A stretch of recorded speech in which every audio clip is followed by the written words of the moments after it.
여러분도 잘 아시다시피 이 세상에 눈에 보이지는 모든 세계는 다 하나님께서 친히 만드셨습니다. 그러니까 이 세상의 모든 것들은 하나님께서 만드심 없이 존재하는 것이 하나도 없다는 말씀입니다. 히브리서 3장 4절에 보면은 집마다 지은이가 있으니 만물을 지으신 이는 하나님이시니라 했고, 요한복음 1장 3절에 보면은 만물이 그로 말미암아 지은 바 되었으니 지은 것이 하나도 그가 없이는 된 것이 없느니라 라고 말씀하셨습니다.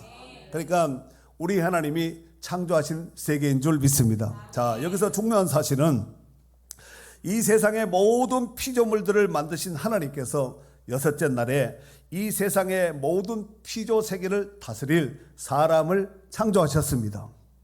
그런데 이 사람을 만들며 있어서 그 기준이 되는 롤 모델이 있었으니 바로 하나님이셨습니다. 그러므로 사람은 하나님의 형상대로 만드셨다는 말씀입니다. 그런데 하나님께서 그 사람을 만드신 목적이 있었습니다. 그것은 바로 사람을 하나님의 대리인자로 세워서 하나님께서 만드신 모든 피조 세상을 다스리고 정복하기 위한 귀한 사역을 맡겨주시기 위함이었습니다. 최소한 사람이 죄를 짓기까지는 그런 상태였습니다. 창세기 1장 26절에 보면은 하나님이 이르시되 우리의 형상을 따라 우리의 모양대로 우리가 사람을 만들고 그들로 바다의 물고기와 하늘의 새와 가축과 온 땅과 땅에 기는 모든 것을 다스리게 하자 하시고, 그러니까 사람을 만드신 창조하신 목적이 거기에 있습니다. 사람은 그런 어마어마한 사명을 맡았음에도 불구하고 사단의 꼬드김을 받고 죄를 지음으로 에덴 동산에서 추방되었고 하나님과 분리되는 비극적인 삶을 살게 되었습니다. 그 사람들은 이 죄의 문제를 해결하기 위해서 가지가지 방법을 동원해 보았지만 오히려 가시채를 뒷발질하는 고통 속에서 소망 없이 살아가게 되었습니다. 이를 안타깝게 여기신 하나님께서 독생자 예수 그리스도를 우리의 같은 몸을 입히셔서 이 땅에 보내주셨습니다.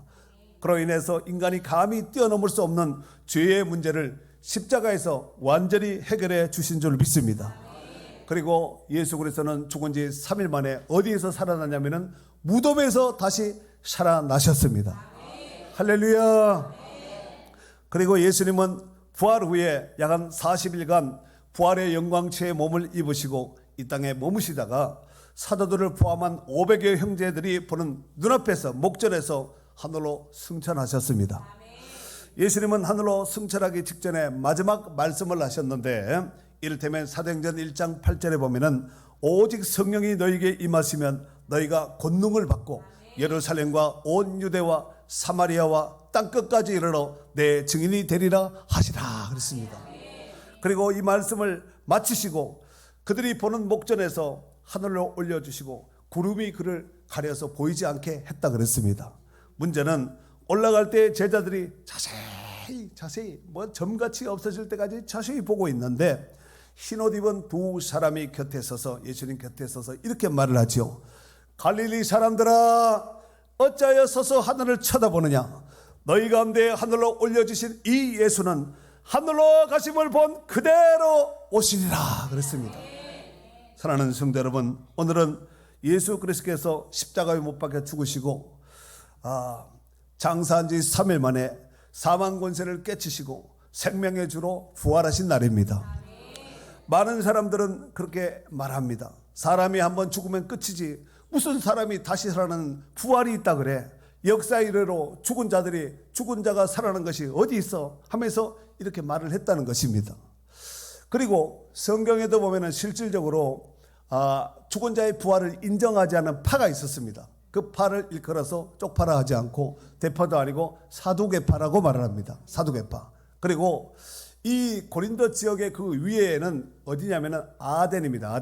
아덴은 철학의 본산지라고 볼 수가 있는데 이 아덴에 스토아 철학자들이 있었습니다. 스토아 철학자. 이 사람들은 내세 부활 이런 거 인정하지 않습니다. 오직 현실적 쾌락만 인정하는 거예요. 그래서 살아있을 때 잘 먹고 잘 살고 쾌락을 즐기고 눈에 보인 대로 하고 싶은 대로 욕구대로 하고 사는 것이 스토아 학파의 특징입니다.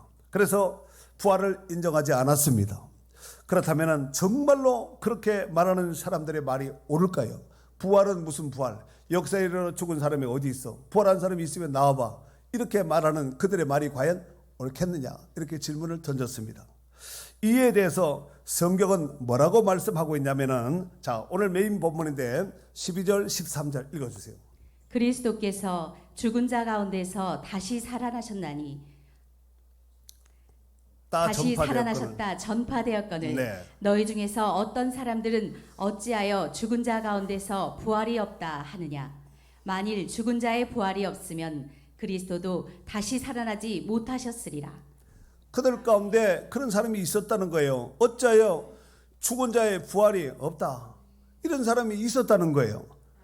그러면서 13절 만일 죽은 자의 부활이 없다면은 그리스도도 다시 살아나지 못하셨으리라. 여러분, 그리스도께서 다시 살아나지 못한다는 이 말이 뭐냐면은 우리에게도 부활이 없다는 말입니다.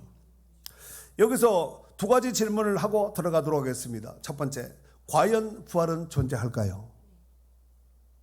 두 번째, 그 부활을 그냥 믿어도 될까요?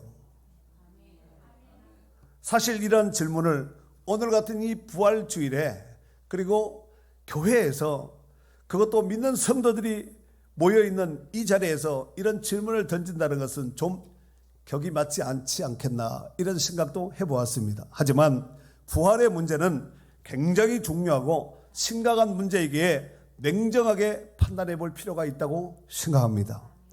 여러분도 잘 아시다시피 하나님이 창조하신 모든 피조물 중에서 사람처럼 고도화된 피조물이 없습니다. 더욱이 오늘날 사람들은 우리가 살아가고 있는 지구 안에서만의 어떤 존재적 가치가 탁월한 것이 아니라 우주선을 타고 우주 지구 바깥을 자유자재로 들락날락하는 수준까지 발전된 상태 가운데 있습니다. 이런 고도화된 사회에서 부활의 문제를 어떻게 받아들였으면 좋겠습니까? 그냥 묻지 말고 그냥 믿으면 될까요? 아니면 실제로는 아닌데 성경에 나와 있으니 믿는 척하는 것이 옳은 것일까요? 이 부활의 문제는 인간의 이성과 지성의 문제를 뛰어넘습니다. 뿐만 아니라 인간의 고도화된 문명 세계도 뛰어넘습니다. 그 이유는 부활의 문제는 인간의 이성의 세계가 아닌 영적인 세계예요. 하나님의 영역이기 때문에 그렇습니다. 여러분도 잘 아시다시피 고린도전서 15장은 일명 부활장이라고 일컫는 성경입니다. 사도 바울은 오늘 본문인 12절 이하의 부활의 실체에 대해서 언급하고 있습니다. 사도 바울이 이와 같이 부활의 실체에 대해서 언급한 이유는 당시 헬라 사상의 영향력을 받아, 헬라 사상 영향은 그 위에 아덴, 철학의 본산지인 아덴 지역에서 영향력을 받았다는 얘기입니다. 그리고 아덴에서 심겨진 그 씨앗이 고린도 지역, 마케도니아 지역, 이 초대기 1세기 당시에 완전히 꽃을 활짝 피워버렸습니다. 그래서 헬라 사상의 영향을 받아서 육체의 부활을 부인한 자들이 있었기 때문에 사도 바울이 부활의 실체에 대해서 오늘 12절 이하에 대해서 쭉 말씀을 하고 있는 것입니다.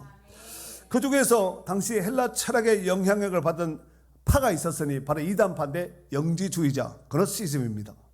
이 영지주의 이단들이 교회 안에 들어와서 조용히 그 사상을 이제 마치 신천지 이단들처럼 조용히 소리 없이 이와 같이 이 안 좋은 이 이단 사상을 퍼뜨린 것입니다. 영주주의자들은 영은 선하고 육적인 것은 악하다고 믿는 극단적인 이원론 사상자들입니다. 이 영주주의자들은 예수님께서 악한 육체로 부활하셨다는 말은 말도 되지 않는다고 주장하고 있습니다. 왜? 육체는 악한데 어떻게 예수님이, 하나님의 본체이신 예수님에는 어떻게 예수님이 육체로 부활할 수가 있느냐. 그래서 예수님의 부활을 육체의 부활로 인정하지 않고 영적 부활로 이해하려 했습니다. 더욱이 예수님의 부활을 목격했다는 사람은 아마도 환상 속에서 영적으로 예수님을 만난 것이라 라고도 주장하였습니다. 문제는 고린도 교회 안에, 지금 이 고린도전서는 고린도 교회에 대한 편지가 아니겠습니까? 고린도 교회 안에 이런 영주주의 사상에 영향을 받은 사람들이 예수님의 부활을 부인하게 되는 이런 입장까지 가게 된 것입니다. 마치 오늘날 예수 믿는 사람들이 자유주의 신학에 빠져서 예수님의 부활을 부인하는 것 같은 이런 상황이 펼쳐지게 된 것입니다. 그렇다면 만약 그들이 주장하는 바와 같이 예수 그리스도께서 부활하지 않으셨다면 어떤 일이 일어나게 될 것일까요? 오늘 본문에 보면은 그리스도께서 죽은 자 가운데서 다시 살아나셨다 이미 전파된 거예요. 전파되었거늘 너희 중에 어떤 사람들은, 지금 이 고린도 전서는 고린도 교회를 향한 편지잖아요. 고린도 교회 안의 성도들 가운데 너희 중에 어떤 사람들은 어찌하여 죽은 자 가운데서 부활이 없다. 무슨 부활이야? 바울이 주장하는 것이, 기독교가 주장하는 것이, 이렇게 말하는 사람이 있었다는 거예요. 그러면서 13절, 만일 죽은 자의 부활이 없으면 그리스도도 다시 살아나지 못하셨으리라.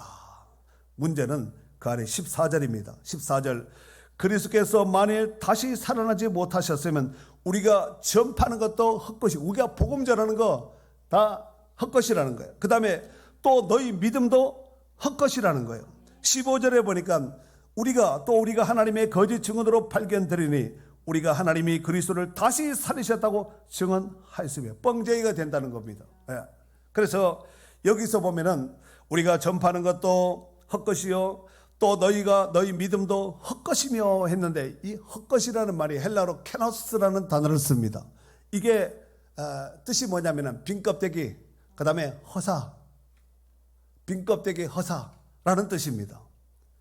뿐만 아니라 우리가 하나님의 거짓 증언으로 발견돼 결정적인 것은 17절서부터 19절까지, 만약에 부활이 없으면 17절서부터 19절까지 자 읽습니다. 그리스도께서 다시 살아나신 일이 없으면 너희의 믿음도 헛되고 너희가 여전히 죄 가운데 있을 것이요 또한 그리스도 안에서 잠자는 자도 망하였으리니 만일 그리스도 안에서 우리가 바라는 것이 다만 이 세상의 삶뿐이면 모든 사람 가운데 우리가 더욱 불쌍한 자이리라. 아멘. 만약에 예수님께서 다시 살아나는 일이 없다면은 너희 믿음도 헛되고 너희는 죄 가운데서 한 사람도 빠져나올 자가, 죄의 올무에서 빠져나올 사람이 단 한 사람도 없다는 거예요. 그리고 그리스도 안에서 죽은 자도 다 쓸데없이 죽은 거고, 다만 우리가 이 세상뿐이라면은, 부활이 없고 이 세상 삶뿐이라면은, 우리 성경에 보니까 모든 사람 가운데 우리가 그냥 불쌍한 사람이 아니라 더욱 불쌍한 자리이다 그랬습니다. 불쌍한 사람들. 네, 이렇게 되는 거죠. 사랑하는 성도 여러분, 우리가 이 땅에서 살아가는 모든 삶은 마치 나그네의 여정 속에서 광야길을 걷는 삶을 사는 것과 같습니다.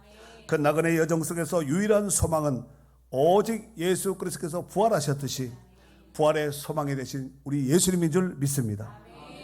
만약 부활이 없다면 천국을 소망하며 살아가는 성도들은 이 세상에서 가장 비참한 존재자들이 될 수밖에 없다는 사실입니다. 그런데 성경은 이렇게 말씀하고 있습니다. 20절에 보니까, 20절 읽어주세요. 그러나 이제 그리스도께서 죽은 자 가운데서 다시 살아나사 잠자는 자들의 첫 열매가 되셨도다. 아멘. 이 그러나가 중요해요. 그러나 이제 그리스도께서 죽은 자 가운데서 어떻게 살아나사? 다시 살아나사. 그래서 이게 부활이란 말이 다시 살아났단 말입니다. 다시 살아나사 잠자는 자들의 첫 열매가 되셨도다 그랬어요. 할렐루야. 여기서 중요한 사실은 부활은 믿는 자만의 부활이 아니라 믿지 않는 자들도 부활합니다. 부활이 안 믿는 사람도 부활한다고요? 예, 부활합니다. 그리고 그 부활은 죽은 자가 단순하게 살아난 이런 부활이 아니라 두 가지 부활로 부활하는데, 하나는 생명의 부활로, 하나는 심판의 부활로 부활한다고 말씀하고 있습니다. 모든 사람이 한번 죽으면 다 부활한다는 거예요. 그럼 안 믿는 사람에게도 부활이 있다는 얘기예요. 근데 문제는 어떤 부활이냐? 생명의 부활이냐? 심판의 부활이냐? 요게 관건입니다. 요한복음 5장 29절에 보면은 선한 일을 행하는 자는 생명의 부활로, 악한 일을 행하는 자는 심판의 부활로 나오리라 그랬습니다. 부활하되 생명의 부활이냐 심판의 부활이냐, 이 부활 서로 다르다는 것이죠. 이러보건대 저 여러분은 둘 중에 하나의 부활에 속하면 분명합니다. 생명의 부활 아니면은 심판의 부활, 둘 중에 하나는 분명하다는 사실입니다. 그렇다면은 부활의 날에 여러분들은 어떤 부활에 속할 것 같습니까? 이게 이제 질문이에요. 여러분은 어떤 부활에 속할 것 같습니까? 사랑하는 성도 여러분, 부활의 첫 단추, 여러분 부활하려면 일단 뭐가 돼야 되죠? 죽어야 돼요. 일단 죽어야 되는 거예요. 너무 제가 쉽게 얘기해서 미안합니다. 제 식으로 이렇게 쉽게 표현하는데 맞잖아요. 부활하려면 일단 죽어야 돼.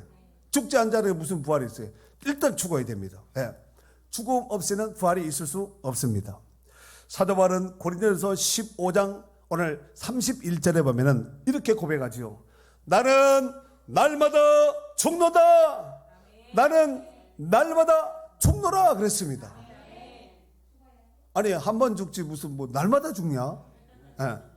이는 날마다의 삶 속에서 예수 안에서의 삶을 살았음을 고백하고 있습니다. 날마다 예수 안에서 죽고 예수 안에서 부활의 영광체를 입어서 부활의 산 소망으로 살았다고 고백한 것이 아니겠습니까? 이 고백이 갈라디아서 2장 20절에 보면은 읽어주세요. 내가 그리스도와 함께 십자가에 못 이게 박혔나니 못 박혔다는 이게 말이에요. 죽었다는 얘기죠. 또 그런즉 이제는 내가 사는 것이 아니요 오직 내 안에 그리스도께서 사시는 것이라. 이제 내가 육체 가운데 사는 것은 나를 사랑하사 나를 위하여 자기 자신을 버리신 하나님의 아들을 믿는 믿음 안에서 사는 것이라. 아멘이죠.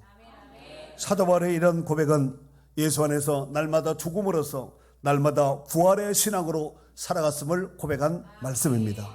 즉 사도 바울은 자신이 살아가는 모든 삶이 내가 사는 것이 아니라 예수님의 삶을 재현하는 삶을 살았음을 고백한 것입니다. 이러한 고백은 사도 바울의 고백으로만 국한시킬 것이 아니라 오늘 예수 믿고 구원받은 저와 여러분들에게도 고백되어야 될 이 고백인 줄 믿습니다. 이러보건대 성도들에게 있어서 부활신앙은 생명입니다.